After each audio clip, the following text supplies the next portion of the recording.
ওই খুঁটিহীন নীলাকাশ ভুবন মাঝে তুমি কুদরতি ইশারায় রেখেছ এই শ্যামল পৃথিবীর চিত্রখানি তুমি নিপুণ তোমার হাতে এঁকেছ। ওগো আল্লাহ,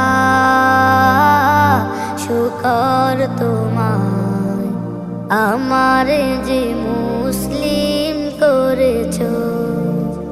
ওগো আল্লাহ, শুকর তোমার আমারে যে মুসলিম করেছ। তুমি সাগরে